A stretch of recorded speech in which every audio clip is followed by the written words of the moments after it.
మీ పిల్లలు చదువుకున్నది ఎగ్జామ్ హాల్లో రాయాలన్నా కాంపిటేటివ్ ఎగ్జామ్ క్రాక్ చేయాలన్నా మెమరీ ముఖ్యం. మెమరీ అనేది గిఫ్ట్ కాదు, రైట్ టెక్నిక్ అండ్ ప్రాక్టీస్ తో ఎవరైనా సాధించవచ్చు.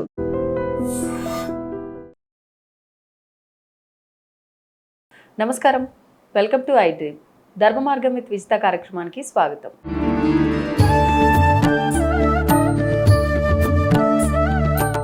నమస్కారం గురుగారు. శ్రీమాత్రే నమః. శ్రీ గురుభ్యో నమః. గురుగారు, కామాఖ్య అమ్మవారికి సంబంధించి ఒక మంచి ఉత్సవం జరుగుతుంది ప్రతి ఏడాది. ఒక 3 రోజుల పాటు ఆలయం మూసివేసి మరీ ఈ ఉత్సవాలు జరుగుతూ ఉంటాయి ఘనంగా. అయితే ఒక స్త్రీమూర్తికి జరుగుతున్న ఈ విధానం అంతా కూడా స్వయాన అమ్మవారికి అక్కడ జరగటము, అదంతా కూడా పెద్ద ఉత్సవంగా జరుపుకోవటము, ఈ అంబుబాచి మేళ ఉత్సవము అనేది చాలా ఘనంగా జరుపుకునే ఒక ప్రత్యేకమైన పండగ. మరి ఈసారి మనకు జూన్లో జరగబోతోంది ఆ పండగ. మరి ఒక్కసారి దాని గురించి మాట్లాడుకుందాము. అమ్మవారి ఆలయానికి సంబంధించి కూడా ఎన్నెన్నో విశేషాలు, ఎన్నెన్నో అద్భుతాలు, అవన్నీ కూడా మీ మాటల్లో. తప్పనిసరిగా కామాఖ్య, కామ్యము అంటే చాలా మంది కామం అనేటువంటి పదం చాలా నానుడి పదం, కానీ కామ్యము అంటే కోరిక, అక్షి అంటే కన్ను, కోరికలు తీర్చేటువంటి నేత్రములు కలిగినటువంటి శక్తి అని చెప్పి అర్థం కామాఖ్య. దాన్ని చాలా మంది కూడా కామాఖ్య అనగానే ఎంతసేపటికి ఏదో క్షుద్ర ప్రయోగాలు, తాంత్రిక విధానాలు, వాటి జోలికి అంటే అవే ఎంతసేపటికి స్ఫురిస్తూ ఉంటాయి. అక్కడ ఉన్నటువంటి శక్తికి ఇస్తున్నటువంటి ఏదైతే నివేదన ఉంటుందో అది సాక్షాత్ ఆదిశంకరాచార్య స్వామి వారు కూడా ఇక్కడ దాన్ని ఆపలేదు. అందుకనే గవర్నమెంట్ రూల్ ప్రకారం జంతు బలులు నిషేధం, కానీ అక్కడ జంతు బలులే నైవేద్యం. విశేషమైనటువంటి దేవాలయం నాన్న, అసలు తెలియనటువంటి ఒక పాజిటివ్ ఎనర్జీ ఉంటుంది. ఎంత అంటే అక్కడ కాసేపు అంటే గర్భాలయంలోకి వెళ్ళినప్పుడు కావచ్చు, ఆ ఆలయం చుట్టూ ప్రాకారంలో కూర్చొని మనం జపం చేసుకునే సమయంలో కావచ్చు, నిజంగా ఏదో తెలియనటువంటి శక్తి ఆవహిస్తుంది మనల్ని. అంత గొప్ప దేవాలయం. మనకి అష్టాదశ శక్తి పీఠాల్లో చాలా విశేషమైనటువంటి దేవాలయం. దక్షుడు అమ్మవారిని యాగానికి పిలవకపోతే శివుడిని పరమేశ్వరుడిని అమ్మవారు పుట్టింటి వాళ్ళు చేస్తున్నారని చెప్పి వెళ్తుంది. తప్పనిసరిగా వెళ్ళాలని ఆయన ఎంత వారించినా వద్దు, అవమానపడతావు, వెళ్ళొద్దని చెప్పినా కూడా వినకుండా వెళ్ళిపోతుంది. అక్కడ చేసినటువంటి తండ్రి చేసినటువంటి అవమానానికి అగ్నిగుండంలో దూకేస్తుంది.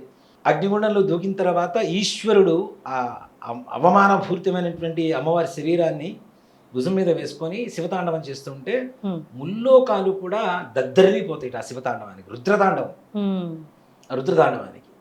ఆ రుద్రతాండవం చేస్తున్నప్పుడే ఈశ్వరుడు వీరభద్రుడిని సృష్టించాడు. ఒక జటని తీసి కింద పడేసి దాంట్లోంచి వచ్చినటువంటి వాడే వీరభద్రుడు. అమ్మవారిని ఎక్కడైతే దహనమైందో ఆ సమయంలో రుద్రతాండవం చేస్తున్న సమయంలో అక్కడ ఉండేటువంటి దక్ష సైన్యం మొత్తాన్ని కూడా వినాశనం చేయడం కోసం వీరభద్రుని సృష్టించాడు ఆ సమయంలో ఆయన. ఇక మన విష్ణుమూర్తి కూడా ఆ రుద్రతాండవం చూడలేక ముల్లోకాలు అల్లాడిపోతున్నాయి, తరడలిపోతున్నాయి అని చెప్పి సుదర్శన చక్రాన్ని ప్రయోగిస్తే అమ్మవారి శరీరాన్ని 18 ముక్కలుగా విభజించి 18 చోట్ల పడేట్టుగా చేసింది. అదే అష్టాదశ శక్తి పీఠాలు. వాటిల్లో మనం అమ్మని అమ్మలాగా చూస్తే బాగుంటుంది నాన్న. ఎవరైనా ప్రతి ఒక్కరిలో అమ్మని చూస్తే ఇంకా బాగుంటుంది. అసలు ప్రపంచంలో వినాశనం అనేటువంటిది లేదు, అంతా మంచి జరుగుతుంది. ప్రతి ఒక్కరిలో అమ్మని, కూతుర్ని, చెల్లెల్ని చూడగలిగితే ప్రపంచంలో అంత మించి ఇంక వేరే మంచి అనేది ఎక్కడా లేదని చెప్పు. ఇంకా సత్యయుగమే, సాక్షాత్ సత్యయుగమే. శ్రీరామచంద్రమూర్తి స్వామి వారి యుగంలో అయినా రావణాసురుడు వచ్చి సీతను తీసుకెళ్ళాడేమో, కానీ ఇప్పుడు అట్లాంటి రావణాసురులు ప్రతి ఇంటా ఉన్నారు, ప్రతి వీధిలో ఉన్నారు. అలాంటివి కాకుండా నిజంగా అమ్మవారిని అమ్మలాగా చూస్తే ఎంత కరుణమయ్యి అంటే నాన్న, మనం అక్కడ విగ్రహ రూపాలు ఎక్కడ ఉండవు నాన్న. విగ్రహాలు అమ్మవారి దేవాలయంలో ఎక్కడ విగ్రహ రూపంలో అమ్మవారి దర్శనం ఇవ్వదు మనకి. అక్కడ యోని భాగం పడ్డప్పుడు ఇప్పుడు మనం వాటర్ పోస్తాం నాన్న, వాటర్ పోసినప్పుడు ఏమవుతాయి, ఇట్లా చిందుతాయి కదా, పక్క నుంచి డ్రాప్స్ వస్తుంటాయి కదా. ఇలానే 10 భాగాలు అయ్యి దశమహావిద్యలు అయిపోయినాయి చుట్టూ, గుడి చుట్టూ. దశమహావిద్య అవతారాలు ఏవైతే ఉన్నాయో ఏకైక దేవాలయం ప్రపంచంలో, దశమహావిద్యా సహిత కామాక్ష దేవి అమ్మవారు ఉన్నటువంటి ఏకైక దేవాలయం ఏదైనా ప్రపంచంలో ఉంది అంటే శక్తిపీఠం అది ఒక్కటి తప్పితే ఇంకోటి లేదు. దశమహావిద్యలు ఉన్న సంగతి కూడా చాలా మందికి తెలియదు. ఓన్లీ కామాక్ష కామాక్ష అని వెళ్ళిపోతుంటారు. అవును. అక్కడ భగడాముఖి అమ్మవారు ఉంటుంది, త్రిపుర భైరవి ఉంటుంది, ధూమావతి ఉంటుంది, చిన్నమస్త అమ్మవారి దేవాలయం ఉంటుంది, తర్వాత తారా దేవాలయం ఉంటుంది, భువనేశ్వరి అమ్మవారి దేవాలయం ఉంటుంది. ఓకే. అసలు గర్భాలయంలోనే కమలాత్మిక రాజశ్యామల ఇద్దరు ఉంటారు, కామాక్ష అమ్మవారితో పాటు గర్భాలయంలోనే ఓకే ఇద్దరు ఉంటారు.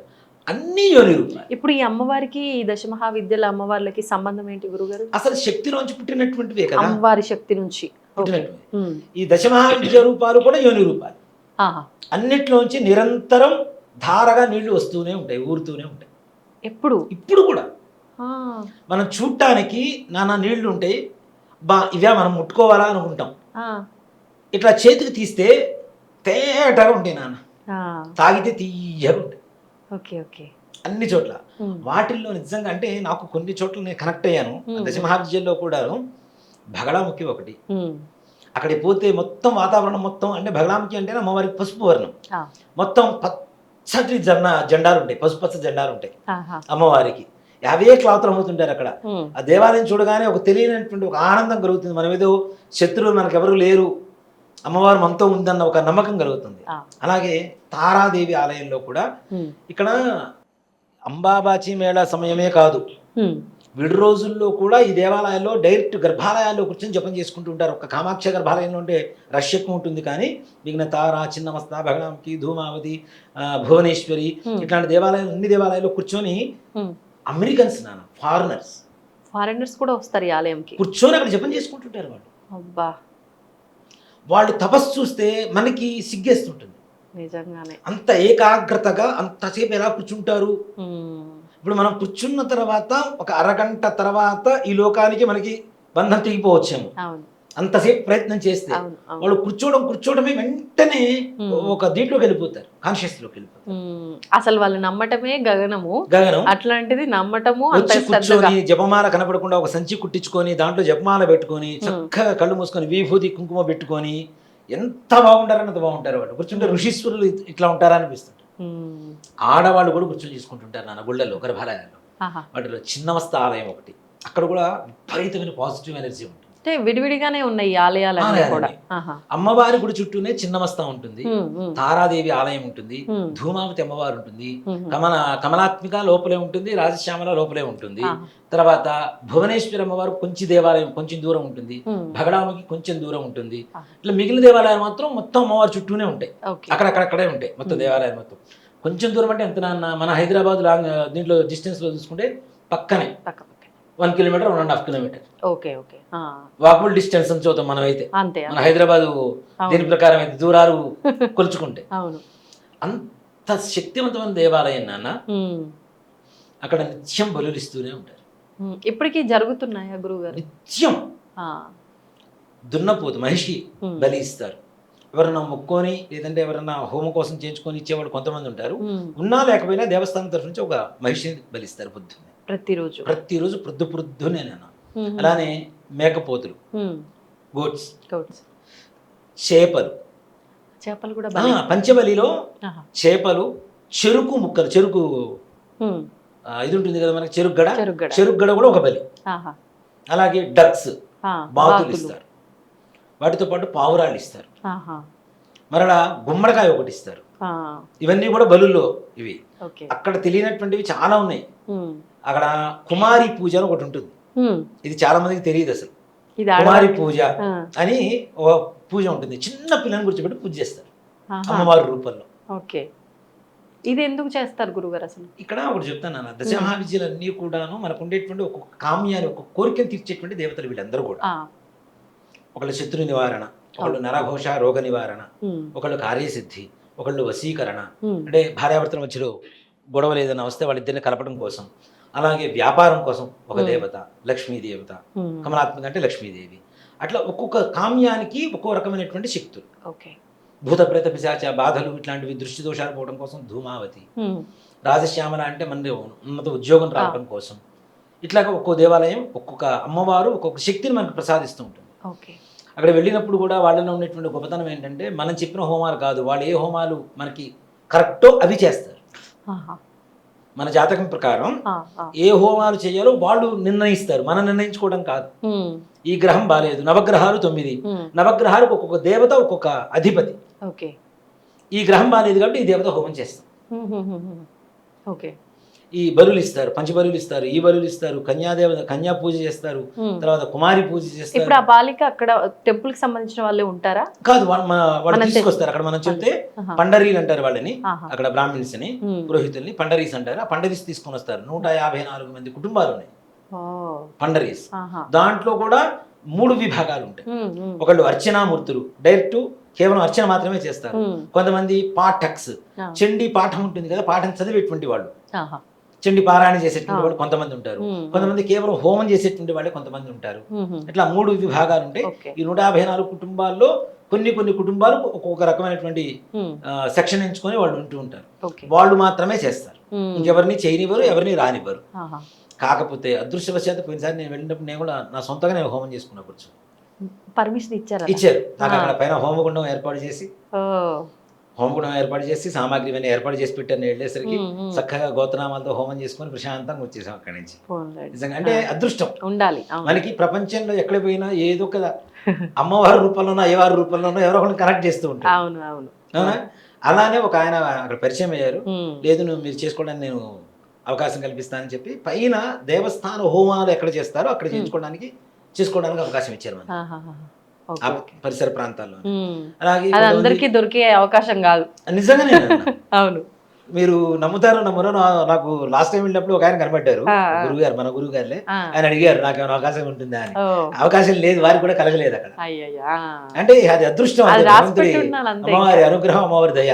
ఆవిడ నమ్ముకొని మనం ముందుకెళ్తున్నాం కాబట్టి మొదటి నుంచి కూడా అమ్మవారు అనుగ్రహించిందని చెప్పుకోవచ్చు. అక్కడ నాన్న సంవత్సరానికి ఒక్కసారి 4 రోజుల పాటు అంబా బాచి మేళ అంటారు, అంబు బాచి మేళ అని చెప్పి పిలుస్తుంటారు. ఈ 4 రోజులు కూడాను ఆడవాళ్ళకి ఏ విధంగా అయితే నెలసరి ఋతుక్రమం జరుగుతుందో ఆ విధంగా సంవత్సరానికి ఒకసారి అమ్మవారికి ఋతుక్రమం జరుగుతుంటుంది. ఇక్కడ చాలా మంది ఏమి చెప్తారు, ఇది చాలా రాంగ్గా చెప్తుంటారు. చాలా మంది తెలియనటువంటి వాళ్ళు విషయం పూర్తిగా ఒకసారి వెళ్తే దాని గురించి మనం దాని అంతు తెలుసుకొని రావాలి. తెలుసుకోకుండా రావడం వేస్ట్, వెళ్ళడం కూడా అనవసరంగా. అక్కడ అమ్మవారి విగ్రహం నుంచి వచ్చేటువంటి వర్ణం రక్తవర్ణంలో ఉండదు. ఇది గుర్తుపెట్టుకోవాలి ఎవరైనా. అక్కడ ఒక గుండం ఉంటుంది పక్కన, గర్భగుడి పక్కనే. అది మామూలు నీళ్లతో ఉంటుంది ఎప్పుడు కూడా గుండం. ఈ ఒక్క 4 రోజుల్లో ఆ గుండం ఆకుపచ్చ వర్ణంగా మారిపోతుంది. 4 రోజులు మాత్రమే. మిగిలిన రోజులు కూడా దానికి ఉండేటువంటి ఈ స్పెషల్ ఏంటి అంటే ప్రతిరోజు తెల్లవారుజామున 3 గంటల నుంచి 4 గంటల లోపల శివపార్వతులు ఇద్దరు ఆ గుండంలో స్నానం చేసి వస్తారు. అందుకని ఆ గుండాన్ని కూడా అంత స్పెషల్. ఈ 4 రోజుల పాటు ఆ వర్ణం మొత్తం మారిపోయి ఆకుపచ్చ వర్ణంలోకి మారిపోతుంది. అది ఎప్పుడైతే మారుతుంది అని తెలుస్తుందో ముందుగానే సిగ్నల్ వీళ్ళకి అమ్మవారి మేళ రావడానికి. ఈ 4 రోజుల పాటు ఆకుపచ్చగా మారిపోతుంది.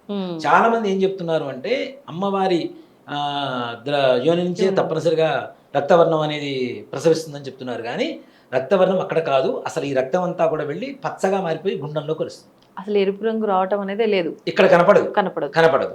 అక్కడికి వెళ్ళి అక్కడికి పాస్ అయిపోయి ఈ లోపల నుంచి మార్గం ఉంటుందట, అక్కడి నుంచి పాస్ అయిపోయి అక్కడ పచ్చగా ఆకుపచ్చ వర్ణంగా మారిపోతుంది తడిసి. కానీ ఇప్పుడు ఇవన్నీ ఏమో తెలుపు వస్త్రం కప్పి ఉంచుతారు, ప్రతిరోజు రాత్రి వెళ్ళి చూస్తే అది ఎరుపుగా మారిపోతుంది. ఆ వస్త్రాన్ని తీసి అందరికి ఇస్తారు. అసలు ఒక మాట చెప్పిన, తెలుపు వస్త్రం కప్పరు, ఎర్రటి వస్త్రం కప్పుతారు. దేనికంటే మీకు అక్కడ ఇచ్చే ప్రసాదం కూడా ఎర్రటి వస్త్రమే, రక్తవర్ణ వస్త్రమే, కానీ రక్తంతో తడిసినటువంటి వస్త్రం కాదు. ఒక మాట చెప్పాలి అంటే దీన్ని రాంగ్ గా పోర్ట్రేట్ చేస్తున్నారు జనాలు. ఉన్న విషయాన్ని చెప్పకుండా, అసలు విషయాన్ని చెప్పకుండా ఏదో మనం చూద్దాం ఒక దీంట్లో వెళ్ళిపోతుంది అనే విషయంతో అక్కడ నేను కూలంకషంగా తెలుసుకున్నా. పండిట్ని కూర్చోబెట్టి వెళ్ళినప్పుడు మనం తెలుసుకోకపోతే ఎదురు వాళ్ళకి ఎట్లా చెప్పగలుగుతాను? మనకు తెలియనప్పుడు ఎదురు వాళ్ళని తీసుకెళ్ళడం కూడా అనవసరం. మొట్టమొదటిసారిగా నాకు బాగా దగ్గరగా ఉన్న వాళ్ళని తీసుకుని వెళ్ళాను. తీసుకుని వెళ్ళి చేయించుకొని వచ్చాం. అప్పుడు వెళ్ళినప్పుడు నాకు భాష రాదు, అయినా సరే పక్కన కూర్చోబెట్టుకుంటే ట్రాన్స్లేటర్ని కూర్చోబెట్టుకుంటా నేను. వాడు ఆయన ఏం చెప్తున్నాడు, అసలు ఇక్కడ స్పెషల్ ఏంటి, ఎప్పుడు జరుగుతుంది, ఎలా అవుతుంది, ఏంటి. ఆయన మాకు వస్త్రం ఇచ్చారు, అమ్మవారి వస్త్రం ఇచ్చారు. ఈ అంబాబాజీ మేళ సమయంలో వేసినటువంటి వస్త్రమే ఇస్తారు. అప్పుడు చాలా వస్త్రాలు కప్పుతారు నాన్న, చీరలు అవి కూడా కప్పుతారు. కానీ ఆ చీరలు కూడా వేలం పాటలు లక్షల్లో పోతుంటాయి. 25 లక్షలు 50 లక్షలు, హైయెస్ట్ 78 lakhs పోయింది అమ్మా. ఒక కాటన్ శారీ. 70 అంటే అక్కడ శారీ విలువ కాదు, అమ్మవారి పైన శక్తి అంతే. ఆ వస్త్రంలోకి శక్తి వచ్చింది. వాళ్ళు మనకు వస్త్రం ఇచ్చినప్పుడు ఏం చెబుతారంటే తాయెత్తులో పెట్టి కట్టుకోమని చెప్తారు.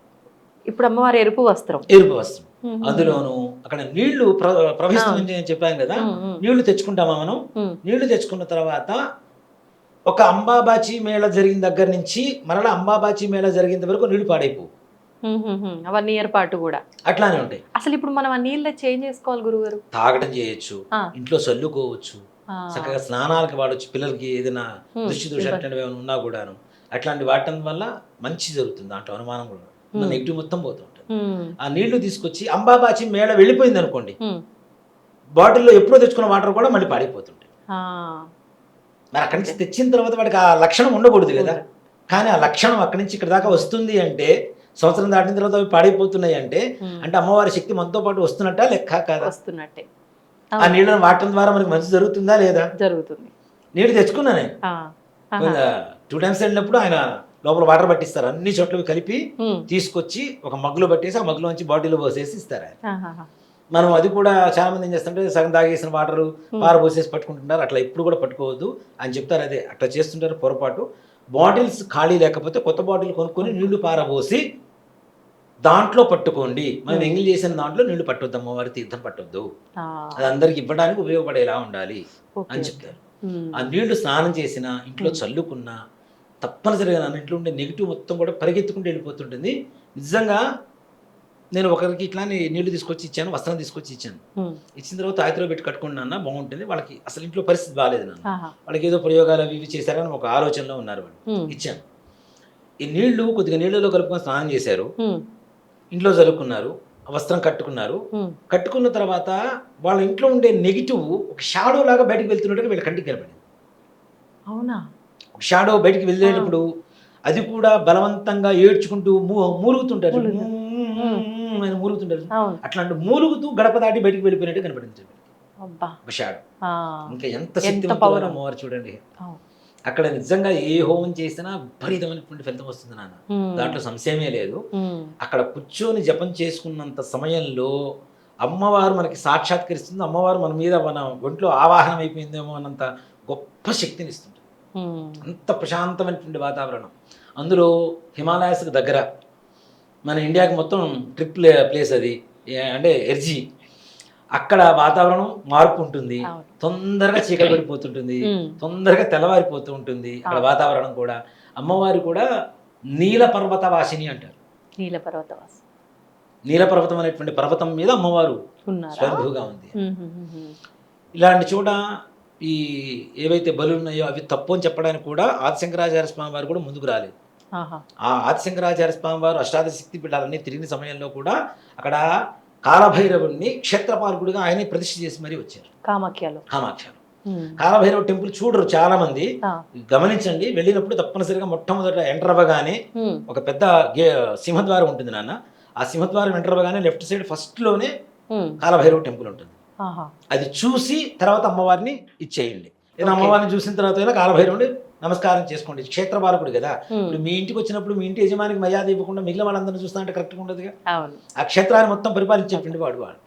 ఇక్కడ ఇంకో గొప్ప రహస్యం ఏంటంటే, ఆ క్షేత్రం మొత్తం కూడా ఎవరున్నారు అమ్మవారితో పాటు కంటే కుబేర స్థానం అని చెప్తారు. లక్ష్మీ స్థానం అంటే కుబేరుడే, సాక్షాత్ కుబేరుడే.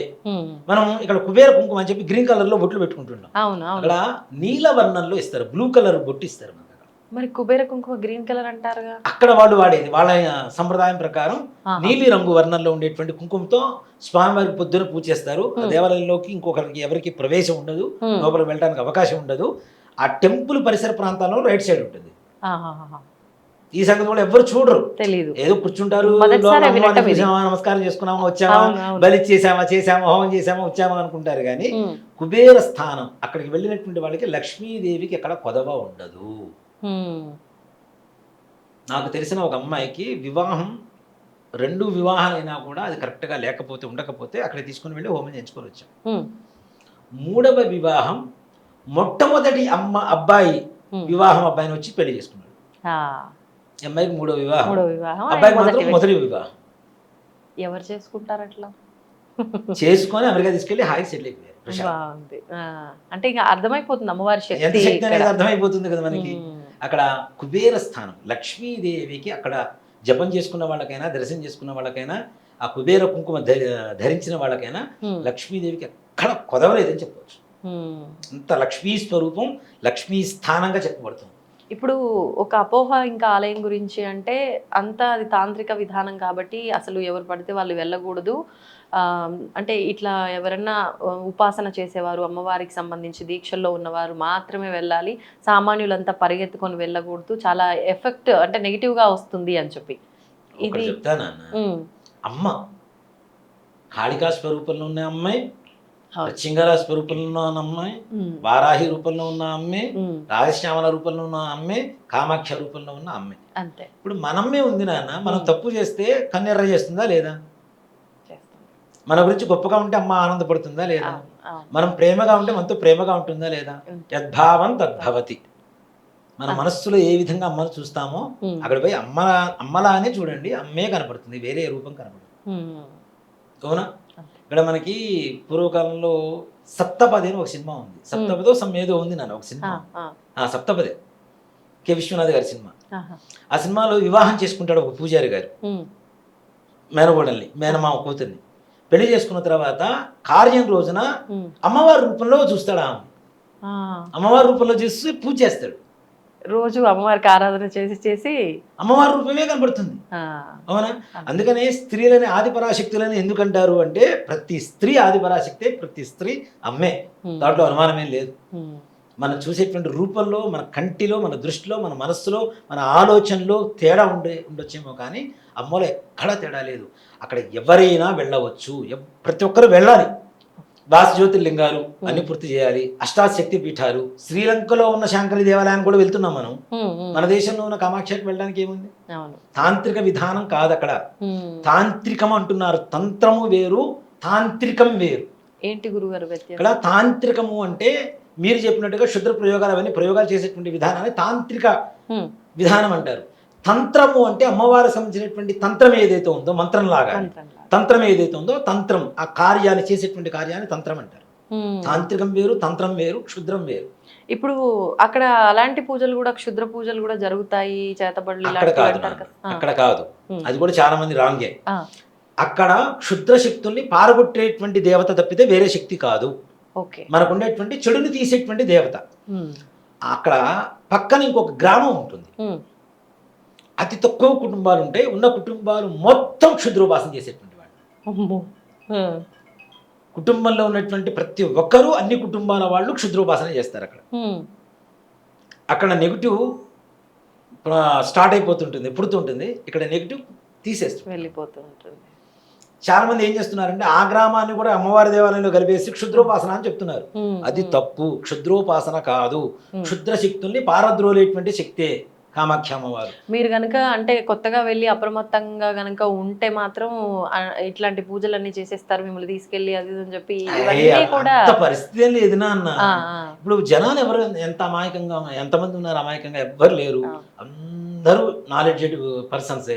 అవునా? యూట్యూబ్లు చూస్తున్నారు, అన్ని చూస్తున్నారు. మీడియా మంచి అందుబాటులోకి వచ్చేసింది, నాలెడ్జ్ పెంచుకుంటున్నారు. ఏం కావాలన్నా గూగుల్ తల్లి కొట్టేసి అడుగుతున్నారు. మళ్ళీ ఏ యాప్స్ వచ్చినాయి కదా, వచ్చినాయి. ఇంకా ఈజీ అయిపోయింది. అవునా? వాట్సాప్ లో ఇంకోటి ఏదో ఒకటి వచ్చింది, ఈఎంఓసం ఏదో వచ్చింది, దాంట్లో కొడుతున్నారు. దేంట్లో చూసినా మనకి సంపూర్ణమైనటువంటి మనకు కావలసిన భాషలో సమాచారం అందుతుంది. అట్లాంటప్పుడు ఎవరు మోసపోతారు కదా? అక్కడ మోసం చేసే వాళ్ళు ఎవరు లేరు. నిజంగా ఒక మాట చెప్పాలంటే ఉంటే ఉండొచ్చు గాక. నాకైతే ఎప్పుడు తారసపడలేదు, అంత మోసమైన పరిస్థితులు లేవు. వెళ్ళాను, చక్కగా హోమాలు నేర్చుకున్నాము. కాకపోతే అక్కడ ముఖ్యంగా ఏంటంటే ఇక్కడ ఊహించుకొని వెళ్తారు. హోమం అంటే మనకులాగా కూర్చొని ఓం భం భైరవాయ నమః స్వాహా అని గంటలు గంటలు గట్టిగా అరుస్తారని అంత పరిస్థితి ఉండదు. మరి ఫస్ట్ సంకల్పం చెప్తారు నాన్న. సంకల్పం లోపల గర్భాలయం ఎక్కడైతే ఆలయం ఉంటుందో అక్కడ దేవత ఆవాహన చేస్తారు, సంకల్పం చెప్పిస్తారు. ఏదైతే జంతు బలులు ఇస్తున్నామో వాటిని తీసుకొచ్చి అమ్మవారికి చూపిస్తారు. చూపించేసి అనుజ్ఞ పొందడం అమ్మవారి దగ్గర ఓకే. వీటిని ఇస్తున్నామని చెప్పి తర్వాత వాటిని తీసుకెళ్ళి బలిస్తారు. బలి అయిపోయిన తర్వాత ఆ రక్తం తీసి కుంకుమ బొట్టు పెడతారు. అయిపోయిన తర్వాత హోమానికి కూర్చోబెడతారు. హోమం కూడా పావు గంట సేపు మించి ఉండదు. అది కూడా మంత్రం బయటికి వినపడదు. స్వాహ స్వాహ స్వాహ స్వాహ మంత్రం మాత్రం వినపడుతుంది. లోపల బీజాక్షరాలు వాళ్ళు లోపలే చెప్పుకుంటారు. ఆ ద్రవ్యాలు మనతో వేపిస్తారా? మనతో వేయిస్తారు. వాళ్ళు నెయ్యి వేస్తూ ఉంటారు. Okay okay. పూర్ణాహుతి మనతో వేస్తారు. అది కూడా పూర్ణాహుతి అంటే మనకలాగా ఇవేమి ఉండవు. ఇవి ఊహించుకొని వెళ్ళి అక్కడ మాత్రం నిరాశపడకండి దయచేసి. హోమం అంటే పావు గంటే. ఈ జంతు బలి ఇదంతా చేశారు గంటన్నర పడుతుంది మనకి. ఇక్కడ ఇంకో గొప్ప విషయం ఏంటంటే పావురాణిని బలిస్తామని చెప్పాం కదా ఇందాక. పావురాణిని చంపరు, బలి ఇవ్వరు. వాటిలో ఉండేటువంటి ప్రాణశక్తిని తీసేస్తారు. ఏ రకంగా అంటే ఒక మంత్రం ద్వారా దాంట్లో ఉండేటువంటి ఎగిరే శక్తిని తీసేస్తారు. ఓకే. అక్కడ శిఖరానికి మించి హైట్ ఎగరు ఏవి. పావురాళ్ళు పక్షులు ఎగరు, ససేమిరా దాని కిందనే ఉంటాయి. అలాగే ఈ మేకలు ఇవి బలిస్తుంటారు. వీటిల్లో 2 రకాల అర్థాలు ఉన్నాయి నాన్న. ఒకటి మన కోసం బలపడటం కోసం అది పుట్టింది, మన కార్యం ముందుకు తీసుకెళ్ళడం కోసం అది పుట్టింది. అంటే దానికి మనకి పూర్వజన్మలో ఏదో రుణానుబంధం ఉంది. 2 వాళ్ళు చెప్పే గొప్ప మాట ఏంటంటే దానికి ఇక జన్మ ఉండదు, మోక్షమేనా. ఇంకా అమ్మవారి దగ్గర డైరెక్ట్ ప్రాణం వదిలినప్పుడు మోక్షమే కాక ఇంకేముంటుంది అంటారు. ఓకే. అందుకని అక్కడ మేకలు చిన్న చిన్నవి మనలాగా మేకపోతు అంటే మనం ఇక్కడ ఏదైతే ఊహించుకొని వెళ్తామో అక్కడ దానికి విభిన్నంగా ఉంటుంది, కొంచెం భిన్నంగానే ఉంటుంది. మేకపోతులు ఇంతే ఉంటాయి, ఇంత మించి హైట్ ఉండవు. కుక్క పిల్లల్లాగా అంతే. చిన్న చిన్న మనం ఇంట్లో పెంచుకునే పెట్స్ ఉంటాయి కదా, అంత హైట్ ఉండేది తప్పితే అంత మించి హైట్ ఉండవు. మహా అయితే ఇదే హైట్. Okay okay. వాటిల్నే బలిస్తారు. ఇచ్చేటప్పుడు నిజంగానే ప్రాణం విలువలాడుతుంటుంది. చిన్నవి కదా అని నేను బాధపడ్డా. ఆయన కూర్చోబెట్టి చెప్పాడు, ఇది నువ్వు కోరుకుంటేనే నోరు కోరుకుంటేనే అది రాలేదు ఇక్కడికి. దానికి మోక్షం కలుగు చేసేటువంటి బాధ్యత నీ ఎందు ఉంది కాబట్టి నీకు ఈ బాధ కలిగి దీన్ని నివారణ చేసుకోవడం కోసం నువ్వు వచ్చావు, దానికి మోక్షం కలిగించావు. నీ కోసం బలి అవుతుంది కాబట్టి దానికి నీకు పూర్వజన్మలో ఏదో రుణానుబంధం ఉంది, ఆ బంధం దీంతో తెగిపోయింది, దానికి మళ్ళీ జన్మ ఉండదు, దానికి మోక్షం కలిగించేటువంటి మార్గం ఇది అని చెప్తారు. గొప్ప విధానం కదా నిజంగా. నిజంగా ఈ కోణంలో ఆలోచిస్తే మంచి పని, అది మంచి పని. అక్కడ ఉండేటువంటి వాళ్ళ సంప్రదాయాలను బట్టి చూస్తే అది గొప్ప పని అవుతుంది. కాబట్టి ఈ బలులు అవి కూడా అక్కడ తప్పు కూడా కాదు. మహిషి బలి ఇవ్వడం అనేటువంటిది ఇస్తారు. నిజంగా బలి కూడా ఏంటంటే ఒకటే దెబ్బ నాన్న, 2వ దెబ్బ మళ్ళీ దానికి తెలియదు, 2వ దెబ్బ దానికి తెలియదు. ఇక ఒకటే దెబ్బకి అయిపోతుంది. పృథుబుద్ధుని అంటే నేను రక్తంతో చూసిన గుళ్ళు లేవు, ఇదే మొట్టమొదటి దేవాలయం. పొద్దున్నే పోయేసరికి కడుగుతుంటారు రక్తం. తెల్లవారుజామున 5 రమ్మని చెప్తారు. 5 క్యూ ఉంటుంది అప్పటికి ధర్మ దర్శనానికి. స్పెషల్ దర్శనానికి మనకి తెలిసిన వాళ్ళు ఉంటారు కాబట్టి స్పెషల్ దర్శనం టికెట్ తీసుకుంటాం, వాళ్ళే తీసుకుంటారు. అది కూడా సగం మనల్ని క్యూలో నుంచో పెడతారు. తొందరగా మళ్ళీ గర్భాలయం దగ్గర మనల్ని రిసీవ్ చేసుకుంటారు. రిసీవ్ చేసుకొని దర్శనం చేస్తారు. అక్కడ ఇంకోటి కూడా చాలా మంది చూడనటువంటి కొన్ని ప్రత్యేకతలు ఇవి జనరల్గా చూసి వస్తుంటారు కానీ ప్రత్యేకంగా చూడరు. ఆదిశంకరాచార్య స్వామి వారి విగ్రహం కూడా ఆ గర్భాలయానికి ముందు ఉండేటువంటి యంత్రాలయంలో ఉంటుంది. అవునా? అంటే పరీక్షించి చూస్తేనే కనిపిస్తుందా? నార్మల్ కనపడదు. ఎవరన్నా అడగాలి. అక్కడ ఒక గూడిలాగా, చిన్న గూడిలాగా ఉంటుంది, దాంట్లోనే విగ్రహం ఉంటుంది. అంటే ఆదిశంకరాచార్య స్వామి వారు కూడా అక్కడ సంచరించి మొత్తం అక్కడ ఉండేటువంటి విధానాన్ని మొత్తం చూసి వచ్చినటువంటి పరిస్థితి ఉంది అని చెప్పడానికి అక్కడ స్వామివారి విగ్రహం ఉంటుంది. ఆయన ప్రతిష్ఠ చేసినటువంటి కాలభైరవుడి విగ్రహం ఉంటుంది. ఇంత ప్రత్యేకమైనటువంటి రోజుల్లో వెళ్ళాలా అంటే కేవలం అమ్మవారి దర్శనం కోసం ఎవరు వెళ్ళొద్దు. అమ్మవారి దర్శనం జరగదు, 26వ తారీఖు వరకు జరగదు. 26వ తారీఖు కూడా దర్శనం చేసుకోవాలంటే ఎన్ని గంటలు వేచి చూడాలో చెప్పడం కష్టం. ఎక్కువగా ఉంటారు. కనీసం 2-3 రోజులు అదే 26, 27, 28, 28 వరకు ఫుల్ రష్ ఉంటుంది. దాని తర్వాత ఏదైనా ఫ్రీగా ఉంటుంది. ఇంకా నెలాఖరు వరకు వెళ్ళకపోవడమే బెటర్. లేదు మేము జపం చేసుకోవడానికి వెళ్తాం, మాకు ఏదైనా మంత్రసిద్ధి కావాలి, అక్కడే ఉంటామంటారా, చక్కగా 22వ తారీఖు ముందు రోజు రాత్రికి అక్కడ ఉండండి, 21వ తారీఖు రాత్రికే ఉండండి. 22వ తారీఖు పొద్దునుంచి జపం మొదలు పెట్టుకుని చక్కగా 5 రోజుల పాటు జపం చేసుకోండి ప్రశాంతంగా. నిజంగా మంత్రసిద్ధి పొందే ఇంటికి వస్తారు నాన్న. అక్కడ జపం చేస్తే మాత్రం ఇప్పుడు మనం సామాన్యంగా ఇంట్లో ఒకసారి చేసిన ఫలితం కలుగుతుంది. మనం బావి దగ్గర కూర్చొని చేస్తే ఒకసారి చేస్తే 10 సార్లు చేసిన ఫలితం కలుగుతుంది. చెరువు దగ్గర కూర్చొని చేస్తే ఒకసారి చేస్తే 100 సార్లు చేసిన ఫలితం కలుగుతుంది. నది దగ్గర కూర్చొని చేస్తే ఒకసారి చేస్తే 10,000 సార్లు 1000 సార్లు చేసిన ఫలితం కలుగుతుంది. సముద్రం దగ్గర కూర్చొని చేస్తే ఒకసారి చేస్తే 10,000 సార్లు చేసిన ఫలితం కలుగుతుంది. ఏదైనా క్షేత్రాల్లో చేస్తే ఒకసారి చేస్తే లక్షల చేసిన ఫలితం కలుగుతుంది. బా. కామాక్షలో మాత్రమే మనస్ఫూర్తిగా ఒక్కసారి జపం చేస్తే 10 లక్షల సార్లు జపం చేసిన ఫలితం కలుగుతుంది. జన్మ ధన్యమే, ఇంకేం మంత్రసిద్ధికి సంపూర్ణమైనటువంటి ఒక స్థానం ఏదన్నా ఉంది అమ్మవారి అష్టాదశ శక్తి పీఠాల్లో అంటే అత్యంత శక్తివంతమైనటువంటి స్థానం కామాఖ్య గౌహతి అమ్మవారి. విడి రోజుల్లో కూడా ఎంత పవర్ ఉంటుందా గురువు గారు? అర్జునన్న రష్ విడి రోజుల్లో కూడా మనం అనుకుంటాను నాన్న ఓ చాలా దూరం ఉంది ఎవరు వెళ్ళారని. పిచ్చి మాట. తెల్లవారుజామున 5ంటికి వెళ్తే ధర్మ దర్శనం మధ్యాహ్నం ఎప్పుడో 2ంటికి అవుతుంది. అవునా? అంతమంది రష్ ఉంటారు. అసలు 500 రూపాయలు క్యూ వాళ్ళు వీళ్ళే ఎక్కువ మంది ఉంటారు. స్పెషల్ దర్శనానికి ఎక్కువ మంది ఉంటారు. అట్లాంటిది ధర్మ దర్శనానికి 8,000 మంది ఉంటారు. నేను మొట్టమొదటిసారి వెళ్ళినప్పుడు క్యూ ఒక చోట స్టార్టింగ్ చూపించారు నాకు ఆయన. ఇది గుర్తుపెట్టుకోండి అని చెప్పాడు. గుర్తుపెట్టుకున్నా. ఎండింగ్ ఎక్కడ అంటే అమ్మవారి దాకా మొత్తం ఆ క్యూ ఎంత దూరం ఉందో అట్లా తీసుకెళ్లారు దారి మమ్మల్ని. ఇది మొత్తం క్యూనే, ఈ మొత్తం ధర్మ దర్శనం వెళ్తారా అన్నాడు. నమస్కారం స్వామి, ఇన్ని గంటలంటే నా వల్ల కాదు అన్న.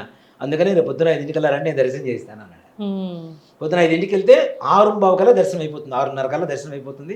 చక్కగా ముట్టుకోవచ్చు అక్కడ అమ్మవారిని, మనం అక్కడ నీళ్లు చల్లుకోవచ్చు. లోపల ఉన్నటువంటి రాజశ్యామ కమలాత్మక అమ్మవారిని కూడా ముట్టుకోవచ్చు. పిలుస్తూనే ఉంటారు. అంతే. ఒకటి చెప్తాను అన్న, మన సౌత్ ఇండియాలో ఉన్నంత నీట్నెస్ అక్కడ ఉండదు.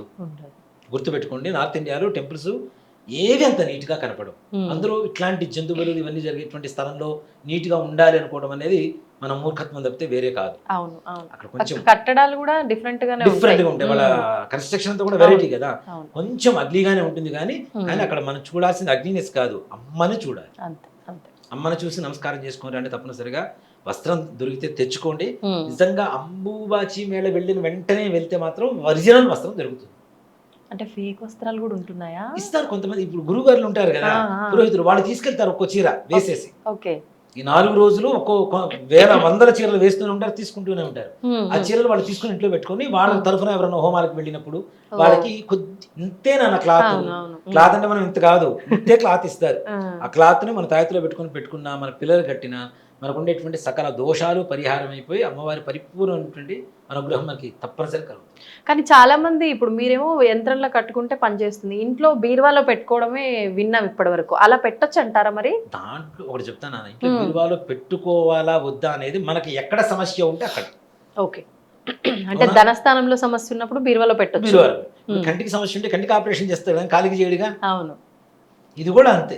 ఏదైతే సమస్య ఉంటుందో ఆ సమస్యను మనం మనస్ఫూర్తిగా సంకల్పం చేసుకొని అమ్మ కాపాడమ్మ నాకు ఈ సమస్య లేకుండా చూడమ్మా అంటే ఆ సమస్యనే అమ్మవారు పరిష్కారం చేస్తుంది తప్పనిసరిగా. తప్పనిసరిగా దశమహావిద్యా దేవాలయాలు కూడా అన్ని సందర్శనం చేసుకుంటారండి. వెళ్ళినప్పుడు ఒట్టిగా వెళ్ళాము అమ్మవారిని ఒక్క అమ్మవారిని చూసి రావడం కాదు, చుట్టుపక్కల పరిసర ప్రాంతాలు ఏవైతున్నాయో అన్ని చూడండి తప్పనిసరిగా. దశమహావిద్యా దేవాలయాలు అంటే ఎవరిని అడిగినా చెప్తారు. అమ్మవారు చుట్టుపక్కలే 8 దేవాలయాలు ఉన్నాయి. ఈ 8 దేవాలయాలు చూసి భగడామకి భువనేశ్వరి అని అడిగితే ఎవరైనా తీసుకొని వెళ్తారు. నిజంగా గౌహతిలో మనకి నది మధ్యలో ఒక దేవాలయం ఉంటుంది, శివుడి దేవాలయం. ఆ దేవాలయం కూడా రామానంద దేవాలయమో ఏదో ఉంది నాన్న. అదొక దేవాలయం చూడదగ్గ ప్రదేశం. బోట్లోనే వెళ్ళాలి అక్కడికి, కేవలం బోట్లోనే వెళ్ళాలి, పైకెక్కి శివాలయం దర్శనం చేసుకొని రావచ్చు. అదోటి చూడదగ్గ ప్రదేశం. కాకపోతే భోజన ప్రియులు మాత్రం వెళ్ళవద్దు. అక్కడ ఆహారం కరెక్ట్ గా దొరకదు మీకు. అక్కడ నిండా అన్నం కావాలంటే మాత్రం దొరకడం కష్టం. సౌత్ ఇండియా ఫుడ్ చాలా రేర్ అనమాట. వెళ్ళేవాడు ఎవరన్నా ఉంటే మనం కాంటాక్ట్ అవ్వమని చెప్పండి. సౌత్ ఇండియా ఫుడ్ ఎక్కడ దొరుకుతుందో నేను లొకేషన్ పెడతాను. ఇంకేంటి సమస్య లేదు. అక్కడ ఒక్క చోట దొరికింది నాన్న. మనం భోజనం లేకుండా ఏం చేయలేము, మన వల్ల కాదు. క్యాబ్ డ్రైవర్ని అడిగా, పక్క సౌత్ ఇండియా ఫుడ్ కావాలి ఎక్కడ దొరుకుతుంది అంటే అక్కడ తీసుకెళ్ళాడు. పొంగల్ దొరుకుతుంది, పెసరట్టు దొరుకుతుంది, మావులట్టు దొరుకుతుంది, దోశలు, ఇడ్లీ అన్ని దొరుకుతున్నాయి అక్కడ. నార్త్ ఇండియా ఫుడ్ ఉంటుంది, సౌత్ ఇండియా ఫుడ్ ఉంటుంది, మంచి టేస్టీగా దొరుకుతుంది. అది ఒక్క చోట మాత్రమే సౌత్ ఇండియా ఫుడ్ ఉంది. మిగిలిన అన్ని చోట్ల ఈ మామూస్ అంటారు కదా, అవే ఉంటాయి. అవే తినాలి అప్పటికి. పాస్తా మామూస్, పాస్తా మామూస్, ఇవి తప్పితే ఇవే మోమోసా ఇంకా అవి తప్పితే వేరే దొరికే ఛాన్స్ లేదు. కాబట్టి ఆహారానికి అంటే ఆకలికి తట్టుకోవాలి కొంచెం. ఏది ఫుడ్ దొరికినా తినాలి. ఇదేది కాదు. ఇంకొక వరం ఏంటంటే నిత్యాన్నదాన సత్రాలు 2 ఉన్నాయి అక్కడే. టెంపుల్ కి సంబంధించినవి ఫ్రీ. ఎంతమంది వెళ్ళినా భోజనం పెడతారు. మధ్యాహ్నం 3 గంటల వరకు, 3 దాటితే భోజనం పెట్టారు. టెంపుల్ స్టార్టింగ్ లో ఒకటి ఉంటుంది. మెట్లు ఎక్కేటప్పుడు చిన్నమస్తాదేవి అమ్మవారి దేవాలయం రైట్ సైడ్ ఉంటుంది, లెఫ్ట్ సైడ్ అన్నదాన సత్రం ఉంటుంది. అన్నదాన సత్రంలో కూడా మధ్యాహ్నం 12 గంటల నుంచి 3 గంటల వరకు నిత్యాన్నదాన సత్రం ఎంతమంది వచ్చినా అంతమందికి భోజనాలు పెడతారు. ఆలయం పెద్దగానే ఉంటుందా గురుగారు? పెద్ద నాన్న, అసలు మనం మెట్లెక్కి వెళ్తూ ఉండాలి. పైకి వెళ్ళేటప్పుడు కూడా పర్వతం మెట్లు ఎక్కాలి.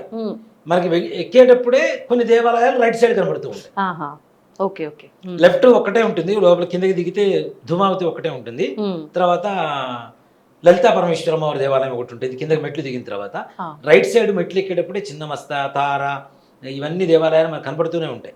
కాళీ అమ్మవారి విగ్రహ దేవాలయం ఇవన్నీ మనకి రైట్ సైడ్ కనపడుతూనే ఉంటాయి. అవన్నీ టచ్ చేసుకుంటూనే వెళ్తాం. పూజా సామాగ్రి కూడా అక్కడ పైన దొరుకుతాయి మనకి, కింద నుంచి మోసుకుపోవాల్సిన అవసరం లేదు. కాకపోతే ఇంకా నీట్నెస్ అనేది మనం పెద్దగా ఊహించి వెళ్ళడం అనేది మాత్రం కరెక్ట్ కాదు. కానీ అక్కడ చెప్తున్నా కదా, నీళ్లు కూడా ఎలికలు తిరుగుతుంటాయి నాన్న గర్భాలయంలో. నా కళ్ళారా చూసా, ఎలికలు తిరుగుతుంటాయి. ఆ పూలు ఉంటాయి కదా, బంతి పూలు అక్కడ వాడేది ఎక్కువగా. అక్కడ అమ్మవారికి వాడేటువంటి పూలలో కూడా తామర పూలు, బంతి పూలు. కానీ విడిగా మనం బంతి పూలు పూజకి చెయ్యం, అక్కడ వాడతారు. బంతి పూలు, తామర పూలు, శంఖ పూలు, మందార పూలు, ఇవి ఎక్కువ వాడతారు వాళ్ళు. ఈ పూలు ఎక్కువ వాడతారు. హోమాల్లో కూడా ఈ పూలతో హోమం చేస్తారు. మనకు చేసే హోమాలు కదా మనం చేసుకుంటే ప్రత్యేకంగా. వాళ్ళు చేసే హోమాలు ఇవేవి వాడరు. వాళ్ళు ఏదో కొద్దిగా ద్రవ్యాలు తీసుకొస్తారు. ఆ ద్రవ్యము అవి కూడా ఇన్ని ద్రవ్యాలు ఉండవు, ఇంతే ద్రవ్యం ఉంటుంది. ఆవుని ఆ నెయ్యి పోసేది కూడా పాత్ర ఇంతే ఉంటుంది, అన్ని పొదుపే సమయంతో సహా. పావు గంట. ఒక చోట హోమము, బలి, పూజ మొత్తం అంటే గంట. ఒక భగడాముఖి అమ్మవారి దగ్గర మాత్రం చాలా లేట్ అవుతుంది. చాలా మంది ఉంటారు అక్కడ, ప్రతి ఒక్కరికి శత్రుబాధలు ఎక్కువ కదా, అందుకని భగడాముఖి దేవాలయంలో మాత్రం చాలా లేట్ అవుతుంటుంది. నేను ఇన్నిసార్లు వెళ్ళినా ఇన్నిసార్లు లేటే, వెయిట్ చేయాల్సిందే గ్యారంటీగా, తొందరగా అవ్వదు. అక్కడ పూజారులు ఎంతమంది ఉన్నా అంతమంది ఫుల్ బిజీగా ఉంటారు. మనం తీసుకెళ్ళిన పెద్ద ఆయన ఎవరైతే గురువు గారు ఉంటారో ఆయన కూడా వెయిట్ చేయాల్సింది, కొంచెం వెయిట్ చేయాల్సింది తప్పదని చెప్తారు. అక్కడ అమ్మవారి, అక్కడ కూడా అమ్మవారు నిజంగా భగడాముఖి దేవాలయంలో పాజిటివ్ ఎనర్జీ ఎక్కువగా ఉంటుంది. నేను ఎందుకు చెప్తానంటే నాన్న, కొండలాగా ఉంటుంది. కొండలో ఎక్కడ చూసినా అమ్మవారి రూపాలు కనపడుతూ ఉంటాయి. లోపల మెయిన్ రూపం కూడా మరలా ఏను రూపంలోనే అమ్మవారు. అవునా? ఎక్కడ చూసినా అమ్మవారు నాకు ఆ రూపంలోనే కనబడతారు. అక్కడ మొత్తం ఆ కొండ మొత్తం, కొండకే దేవాలయం కట్టేశారు. కొండల్లో దేవాలయం కట్టాల, కొండకే దేవాలయం కట్టేశారు. మొత్తం అంటే చెక్కినట్టుగా ఉంటుంది. చెక్కినట్టే ఉండదు, ఆకారం కనిపిస్తుంది. ఆ కొండ దేవాలయం లోపలే ఉంటుంది. ప్రతి చోట రూపం కనబడుతూనే ఉంటుంది మనకి ఎక్కడ చూసినా. అంటే నరసింహస్వామి ఆలయం ఉన్నట్టుగా కొండకి ఉంటుంది. కొండ లోపలికి తీసుకోవాలి పెడతాం కదా, ఇది కూడా అట్లానే ఉంటుంది. అమ్మవారి భగవాన్కి అమ్మవారి దేవాలయం కూడా అట్లానే ఉంటుంది. మిగిలినవన్నీ కూడా మామూలుగా ఉంటాయి అన్ని. కానీ అన్ని చోట్ల నీళ్లు వస్తాయి, అన్ని చోట్ల నీళ్లు తెచ్చుకోండి తప్పనిసరిగా. నీళ్లు తెచ్చుకొని తాగండి, మీకు ఉండేటువంటి సకల రోగాలు పోతాయి, సకల దుష్ట శక్తులు మన ఇంట్లోంచి వెళ్ళిపోతాయి, మన ఒంట్లోంచి వెళ్ళిపోతాయి. మనం అనుకున్న సకల కార్యాలు సంపూర్ణంగా దిగ్విజయంగా పూర్తవుతాయి అమ్మవారితో. ఒక చిన్న సందేహం ఇంకా ఆఖరణ. ఇప్పుడు ఎలాగో మీరు అన్ని వివరించారు, కానీ ఇంకొక అపోహ ఏంటి అంటే మన ఆచార సాంప్రదాయాలు ఇవన్నీ వేరు, మనం ఉండే ప్రాంతము వేరు. ఇక్కడ ఆచారాలు ఇక్కడ మనం ఆచరించాలి, అక్కడికి వెళ్ళినప్పుడు నార్మల్గా దండం పెట్టుకున్నామా వచ్చామా అన్నట్టు కాకుండా ఇక్కడ ఉన్న మనం వెళ్ళి అక్కడ ఆచారం ప్రకారం పూజలన్నీ ఎందుకు చేయించుకోవాలి అని కూడా ఒక మాట అంటూ ఉంటారు. ఒకసారి దాని గురించి కూడా. మంచి ప్రశ్న నాన్న. గ్రహణాలు వస్తాయి, భారతదేశంలో కనపడదు అని చెప్పి క్లియర్గా పంచాంగంలో రాస్తాడు. అవునా? కనపడదని రాస్తాడు. కొంతమంది అమెరికాలో ఉంటారు, కొంతమంది లండన్లో ఉంటారు, కొంతమంది ఆస్ట్రేలియాలో ఉంటారు. ఈ దేశాల్లో కనపడతాయని చెప్తున్నారు. అక్కడ ఉన్న వాళ్ళు వీటిని పాటిస్తున్నారా లేదా? పాటిస్తారు. పాటించకూడదుగా, మన భారతీయంగా. లేకపోయినా పాటించాలని అనుకుంటాం, పాటిస్తాం కదా. అక్కడ ఉన్నప్పుడు పాటించాల్సిందేగా. అక్కడ వాతావరణం ప్రకారం గ్రహణం కనపడుతుంది, అక్కడ కలుపుతూ ఉన్న వాళ్ళు కదలకుండా ఉండడం ఇదంతా చేస్తున్నారా లేదా? నియమాలు పాటిస్తున్నారా లేదా? భారతీయం కదా, మన సంప్రదాయాన్ని వదిలిపెట్టి ఆ సంప్రదాయాన్ని ఎందుకు పాటించాలి మనం? అవునా కాదా? సో కాబట్టి ఎక్కడ సంప్రదాయం, ఇందాక మనం చెప్పుకున్నది కూడా అదే, శాస్త్రం కంటే సంప్రదాయం చాలా గొప్పది. ప్రాంతాచారానికి మించినటువంటి శాస్త్రాలు ప్రపంచంలో ఎక్కడా లేవు. ఏ ప్రాంతానికి ఏ ఆచారం ఉంటుందో ఆ ఆచారాన్ని మనం తప్పనిసరిగా గౌరవించి తీరవలసిందే. ఇప్పుడు వేరే రాజ్యానికి వెళ్తాను, వేరే సీఎం ఉంటాడు, వేరే రాష్ట్రానికి వెళ్తే ఆ సీఎం గౌరవించను నేను. పక్కా తెలంగాణ నా రేవంత్ రెడ్డి నాకు సీఎం, నువ్వు సీఎం కాదు అంటే నీ రూల్ నేను పాటించరు అంటే పెట్టుకోరా అంటాడు. అవును, అంతే. అవునా? సో కాబట్టి దాంట్లో ఏ మాత్రం కూడా సందేహం లేదు. అక్కడ సంప్రదాయాన్ని అక్కడ పాటించవలసిందే. ఇప్పుడు నాకు వంకాయ కూర అంటే నాకు ఇష్టం, నేను ఇక్కడ భారతదేశం ఇక్కడ ఉన్నాను కాబట్టి. అవునా? నాకు మా ఇంట్లో అదే అలవాటు చేశారు కాబట్టి. ఇంకో కూర అంటే ఇష్టం, ఇంకోటి చికెన్ అంటే ఇష్టం. నువ్వు ఇండియాలో నువ్వు చికెన్ తినకూడదని చెప్పి తినకూడదంటే అవునా? తప్పు. ఇవన్నీ మంచి దాంట్లో ఎందుకు ఆలోచించాలి ఫస్ట్ అసలు? అవును. మంచి దాంట్లో కూడా ఆలోచించాలిగా. అక్కడికి పోతే ఖర్చు విషయమా, వెళ్ళటమా, వెళ్ళకపోవడమా, కొట్టి దర్శనం చేసుకొని రావడమా తీసి పక్కన పెడితే, మంచి మంచి విషయాలు కూడా మనల్ని అవలంబించమని ఫాలో అవ్వమని చెప్పిన మన సంస్కృతిని వాటిని ఎందుకు ఫాలో అవ్వటం లేదు మరి? అవును. ఈ ఒక్క విషయానికి వచ్చేసరికి మీకు చెడు అని కనబడుతుందా? కాదు కదా. ఎక్కడైతే ప్రాంతం ఉంటుందో ఆ ప్రాంతానికి సంబంధించినటువంటి సంప్రదాయం తప్పనిసరిగా. ఇప్పుడు ఆంధ్రాలో పెళ్లి ఒకలాగా చేస్తారు నాన్న, తెలంగాణలో పెళ్లి ఒకలాగా చేస్తారు. తెలంగాణలోనే నిజంగా చెప్పాలంటే మన తెలంగాణకు ఒక లక్షణం ఉంది.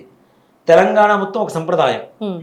తెలంగాణలో ఒక్కో జిల్లాకు ఒక్కో సంప్రదాయం, ఒక్కో మండలానికి ఒక్కో సంప్రదాయం, ఒక్కో ఊరికో సంప్రదాయం, ఒక వీధికో సంప్రదాయం, ఒక కుటుంబానికో సంప్రదాయం, కుటుంబంలో ఒక్కో వ్యక్తికి ఒక్కో సంప్రదాయం. మరి ఇన్ని సంప్రదాయాలు ఎందుకు ఉండకూడదుగా? అన్ని ఒకటే సంప్రదాయంలో ఉండాలి. అవునా? ఇక్కడ ఎట్లా ఉంటుందంటే పక్కవాడిని పోయి చూసి వస్తాడు. పెళ్ళిళ్ళు మాకు నిజంగా ఇక్కడ పెళ్లి జరిగేటప్పుడు కూడా మాకు అదే నవ్వు వస్తూ ఉంటుంది. వచ్చిన కొత్తలో నాకు ఇక్కడ సంస్కృతి సంప్రదాయాలు అలవాటు తక్కువ. 8:33 పెళ్ళి అంటే నేను పొద్దున 6 పోయి కూర్చున్నా. అమ్మో పెళ్లి ముహూర్తం అయిపోతుంది, అసలు లేట్ అయిపోతుంది, అది ఇది హడావిడైపోతుంది అని 6 పోయి కూర్చున్నా. కూర్చుంటే అవతల అబ్బాయి తరఫు బ్రాహ్మడు 8:40కి వచ్చాడు. అసలు అమ్మాయి లేదు అబ్బాయి లేదు. 8:33 ముహూర్తం అంటే దాంతో తెగితే ఇది ఎప్పుడు 2003లో సంగతి నేను చెప్తోంది. అమ్మాయి లేడు అబ్బాయి లేడు, కుర్చీలు మొత్తం ఖాళీ ఉన్నాయి. వాడు మండపం కట్టుకునేవాడు కట్టుకుంటూనే ఉన్నాడు ఆరాంగా మంచిగా ప్రశాంతంగా. అబ్బాయి తరఫు బ్రాహ్మణుడు రాలేదు, వచ్చాడు 8:40కి ఏమో వచ్చాడు. ముహూర్తం అయిపోయిందండి అని అన్న. వస్తున్నారు అని అన్నాడు. ఆయన వచ్చి నా దగ్గరకు వచ్చి చెప్పాడు, నేను నిన్ను క్రియ అడగను, ఎలా చేయించాలో నిన్ను అడగను, నేను చేయిస్తా, నువ్వు నన్ను మంత్రం అడగొద్దు అన్నాడు. సరిపోయింది అంటే ఆయనకి మంత్రం రాదు. నేను ఇక్కడ వాడిని కాదు, నాకు అప్పుడు సంప్రదాయాలు తెలియదు అప్పటికి. ఇప్పుడు అంటే ఇంకా తర్వాత నేర్చేసుకున్నాను. ఇప్పుడు దీంట్లో తేలిపోయా. ఇప్పుడు అక్కడ సంప్రదాయాలు నాకు గుర్తులేవు సరిగా, దీంట్లో పడిపోయి. సో చేయిస్తున్నాం. 10:50కి అబ్బాయి వచ్చాడు, అమ్మాయి రాదే. 12:30 అవుతుంది. ఏదంటే అమ్మాయి ఫోటోషూట్లు అవుతుందని చెప్తుంది.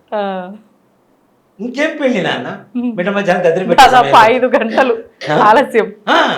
8:33 ముహూర్తం అంటే 12:40 కూడా 12:50 కూడా అమ్మాయి రాలేదంటే ఆ సమయంలో పెట్టేది ఏంది? పితృకార్యాలు తద్దినాన్ని మాత్రమే పెడతాం.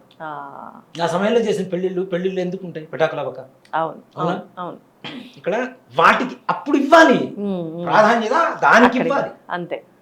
అవి మాత్రం మన ఇష్టం చేసుకుంటాం. నీకు తప్పు అనిపించింది మాత్రమే తప్ప. పెళ్లి కొడుకు భారత్లో ఉంటాడు, పెళ్లి కూతురేమో మేకప్లో ఉంటుంది, ఫోటోషూట్లో ఉంటుంది. మళ్ళీ అబ్బాయి వచ్చిన తర్వాత వాళ్ళ తిని కలిపి ఫోటోషూట్లు తీయించాలి, పెళ్లికి ముందు ప్రీ వెడ్డింగ్ షూట్లు తీయించుకోవాలి, మళ్ళీ అన్ని 2 సార్లు చేయాలి. శాస్త్రబద్ధంగా ఒకటి, ఫోటోషూట్ కోసం ఒకటి. ఒకే మండపంలో ఒకే దంపతులకి 2-3 సార్లు పెళ్లి జరుగుతుంది. అవును, దాంట్లో అనుమానమే లేదు. నిజం. ఒకే మంటపం, ఒకే దంపతులు, పెళ్లి మాత్రం 3-4 సార్లు జరుగుతుంటుంది. జీలకర్ర బెల్లం పెట్టాడు పంతులు, మళ్ళీసారి పెట్టించు ఫోటోషూట్. దానికి మంగళసూత్రం మళ్ళీ పట్టుకో, ఎన్నిసార్లు కడతారా నాయన మంగళసూత్రం, దండ మళ్ళీ వెయ్యి, మళ్ళీ పట్టుకో. నిజంగా ప్రీ వెడ్డింగ్ షూట్స్ కానీ, ఈ పెళ్ళప్పుడు వీడియోలు కానీ, ఇవన్నీ ఇట్లాంటి సంప్రదాయాల్లో, ఇట్లాంటి పద్ధతుల్లో నిజంగా ఆలోచించదగినటువంటి శక్తి ఉంటే ఇవి ఆలోచించడం ముఖ్యం. ప్రీ వెడ్డింగ్ షూట్ ఇక్కడ ఎక్కడికి పోతుంది నాన్న, దరిద్రమైన స్థితికి వెళ్ళిపోతుంది. మొన్న మధ్య ఒక పెళ్లి చేయించాను నేను. అంటే పెళ్ళికి వెళ్ళాను, తెలిసిన వాళ్ళు పెళ్ళికి పిలిచారు, వెళ్ళాను జస్ట్ మామూలుగా ఆశీర్వదిద్దా అని. చూస్తే పెళ్లి మధ్యలో ఆగిపోయింది. పీటల పైన పెళ్లి ఆగిపోయింది. ఎందుకని గురుగారు? వేరే వాళ్ళకున్న కారణాల వల్ల ఆగిపోయింది. ఇక్కడ ముఖ్యంగా అంతవరకు పెద్ద స్క్రీన్ కట్టి ప్రీ వెడ్డింగ్ షూట్ మొత్తం వీడియోలు వేస్తున్నారు. ఆ అమ్మాయిని కూడా ఎవడన్నా పెళ్లి చేసుకుంటాడేమండి? ఈ ప్రీ వెడ్డింగ్ షూట్లో ఇంతవరకు డ్రెస్సులు వేసుకొని, ముద్దులు పెట్టుకొని, ముసుగులు ఆడుకొని, ఇవన్నీ అయిపోయిన తర్వాత ఇంకెవడన్నా పెళ్లి చేసుకుంటాడు ఎవడన్నా అమ్మాయిని? మరి ఇట్లాంటి వాటిలో ఎందుకు మనం ఫాలో అవ్వట్లేదు? ఇట్లాంటి వాటిలో ఫాలో అవ్వండి. ముఖ్యం చాకంటి వారు, గరిపడి వారు, ఇట్లాంటి వాళ్ళు మొత్తుకునేది ఇదే. మన సంప్రదాయాలు ఏవైతే ఉన్నాయో వీటిని పాటించండి తప్పనిసరిగా. అక్కడున్న సంప్రదాయాలు మనం వేరైతే చూపించే శక్తి మనకి లేదు. అక్కడ ఉండేటువంటి శక్తికి ఏదైతే అవసరమో ఆయా సంప్రదాయాన్ని ఎన్నో తరాల నుంచి తీసుకొస్తున్నారు. దాన్ని మనం వేలు పెట్టి ఎత్తి చూపించేంత శక్తి మన దగ్గర లేదు. కాబట్టి వాటిని ఫాలో అయిపోవడమే మనం చేయవలసినటువంటి పని. కానీ అంత లేకపోయినా అర్హత చూపించేంత చూపిస్తున్నారు. అంటే సాక్షాత్తు భగవత్ స్వరూపాలపైనే నిందలు వేసే అంత పాపిస్టి జనాలు చాలా తయారైపోయారు. మంది నాన్న. దాని అంటే ఎఫెక్ట్ ఉంటుందంటారా? నాన్న ఒకటి చెప్తా, విప్ర నింద, బ్రాహ్మణ్ణి దూషించడం, నిందలు వేయటం, దైవ నింద బ్రహ్మహత్యాది పాతకాలతో సమానం. గోవధలు, బ్రాహ్మణ్ణి నిందించడాలు, దేవుణ్ణి ద్వేషించడాలు, ఇవన్నీ కూడా బ్రహ్మహత్యాది పాతకాలతో సమానం. ఇప్పుడు అనుభవించకపోవచ్చు, రాబోయే తరాలకి నువ్వు చేసిన పాపాన్ని స్టిక్కర్ వేసి మరి అంటించి మరి పోతున్నావు, అనుమానమేం లేదు. ఇప్పుడు చాలా మంది పుడుతున్న పిల్లలు చూస్తున్నాం, ఇవన్నీ ఎప్పుడో పూర్వీకులు చేసినటువంటి పాపాలే. దైవదూషణలు, అంటే ఏ మనిషిని మానవుడిని బాధ పెట్టొద్దు నాన్న, ఏ జీవిని బాధ పెట్టొద్దు అనేది శాస్త్రం. అలాంటిది వాడు ఎన్నో జన్మల సుకృతం వల్ల ఒక బ్రాహ్మణ కులంలో పుట్టి వాడికి ఉపనయనం జరిగిన తర్వాత, బ్రహ్మోపదేశం గాయత్రోపదేశం తీసుకున్న తర్వాత, త్రికాల సంధ్యావందనం చేస్తూ వేదమంత్రాలు గురువుగారి దగ్గర కాళ్ళొత్తి నీళ్లు మోసి వంట చేసి ఆయనకు వడ్డిచ్చి భోజనాలు పెట్టి ఆయన బ్రతిమలాడుకొని విద్య నేర్చుకొని బయటకు వచ్చిన తర్వాత బ్రహ్మ విద్య అంటాం. ఇక్కడ నేను బ్రాహ్మణి గొప్ప అని చెప్పడం, బ్రహ్మ విద్య కలిగినటువంటి ఎవరైనా బ్రాహ్మణుడు, దాని క్యాస్ట్తో కూడా సంబంధం లేదు నా, అవునా? అలా అనుకుంటే వాటి రోజున మాతంగి మహర్షి ఆయన మనం పూజించాం, మాతంగి అమ్మవారిని పూజించాం, మరి గొప్పగా పూజిస్తున్నాంగా, జ్ఞాన దేవత అని చెప్పి పూజిస్తున్నాంగా, అవునా? జ్ఞానానికి ప్రతీకే మాతంగి అమ్మవారిని చెప్తున్నాం, రాజశ్యామల అమ్మవారిని. అలాగే మనకి విశ్వామిత్రుడు అంత దీనికైనా వాల్మీకి, అవునా? వ్యాసుడు అష్టాదశ పురాణాలు రాశాడు ఆయన, వ్యాసుడు. మరి వీళ్ళందరూ ఏ కులానికి సంబంధించినటువంటి వాడు, ఏ మతానికి సంబంధించినటువంటి వాడు? ఇక్కడ మతానికి కులానికి సంబంధం లేదు, బ్రహ్మజ్ఞానం కలిగినటువంటి ప్రతి ఒక్కడు బ్రాహ్మణుడు, దాంట్లో ఏమాత్రం కూడా సంశయం లేదు. ఆ బ్రహ్మజ్ఞానాన్ని పొందేటువంటి దారిలోనే మనకున్నటువంటి సంస్కృతి సంప్రదాయాలు ఒక్కొక్క మెట్టు ఎక్కుకుంటూ ముందుకు వెళ్తే ఇవన్నీ దాటేసి బ్రహ్మజ్ఞానాన్ని సంపాదిస్తాం. మనం వాటి దాకా వెళ్ళటల్లా, ఎంతసేపటికి ఇక్కడే కొట్టుకుంటున్నాం. ఒక స్టెప్ దాటి ముందుకు వెళ్ళండి అని చెప్తాను, అంత మించేది బాయిలో కప్పలు మేము ఇక్కడే అంతే, ఇంత ముందుకు వెళ్ళటల్లా. అదే కదా, ఏదో చారుమతి మందమతి సుమతి అని ఒక చేపల కథ ఉండేది మా చిన్నప్పుడు, లెసన్, మా సెకండ్ క్లాస్ లో లెసన్ ఉండేది. చారుమతి మందమతి సుమతి. చెరువు వెళ్ళిపో వస్తుండగానే ముందుగానే సుమతి అనేటువంటి చేప వేరే చెరువులోకి ప్రవాహంతో వెళ్ళిపోతూ ఉంటుంది. చారుమతి ఒక ఈ చేపలు పట్టే వాళ్ళు వచ్చి పట్టుకున్న తర్వాత ఒడ్డున పడ్డప్పుడు కూడా మరలా కొట్టుకుంటూ నిదానంగా వెళ్ళిపోతూ ఉండేది. ఈ మందమతి అనేది ఏంది, నీళ్లు వెళ్ళిపోయినా అదే చెరువులో ఉంది, వాడు వచ్చి చేత్తో పట్టుకుని మరి తీసుకొని వెళ్ళిపోయాడు. సుమతి అంటే ముందు ఆలోచించేది, చారుమతి అంటే పర్లేదు అక్కడెక్కడ ఆలోచించేది, మందమతి అంటే అసలు ఆలోచించింది. ఆ మందమతి స్థితిలో వెళ్ళిపోయింది తప్పితే సుమతి స్థాయికి వెళ్ళలేదు మనం. కాబట్టి దయచేసి అందరూ కూడా ఆ స్థాయికి వెళ్తేనే బాగుంటుంది. అంతే. ఈ వీడియో అందరి దగ్గరికి వెళ్తే కనుక అపోహలన్నీ నిజంగా మొత్తం క్లియర్ అయిపోతాయి. తప్పనిసరిగా అలాగే వెళ్ళాలని కోరుకుందాం. అందరికి అపోహలు తీరిపోవాలి, అంతే. అమ్మవారి మీద అపవాదులు వేసేవాడు దూరం అవ్వాలి, అంతే. అది కూడా వాళ్ళ బాగు కోసమే, అంతే, వాళ్ళ కోసమే, వాళ్ళ మంచి కోసమే, అంతే. ధన్యవాదాలు గురుగారు. శ్రీమాత్రే నమః, శ్రీ గురుభ్యో నమః. And for more videos, please subscribe to iDream channel. Subscribe to iDream Media. Please subscribe to iDream. Please subscribe to iDream. Please subscribe iDream. And please subscribe to iDream. For more videos, subscribe to iDream. please like, share and subscribe to the channel. Congratulations, iDream. Subscribe to iDream. Subscribe to iDream. So subscribe to iDream Media. iDream ki iDream team andarki huge congratulations. Please subscribe iDream Media. Please subscribe to iDream. Subscribe iDream. Please subscribe to iDream. iDream అంటే నా కళల channel subscribe చేసుకున్న నోరు తిరుగుతలేదు, మీరైతే గంట గుర్తు కొట్టండి. For more such videos, please subscribe to iDream. Subscribe to iDream. Please subscribe to iDream. Please subscribe iDream Media. Please do subscribe to iDream. Please subscribe to iDream Media. For best entertainment and information, please subscribe iDream. And don't forget to subscribe to iDream.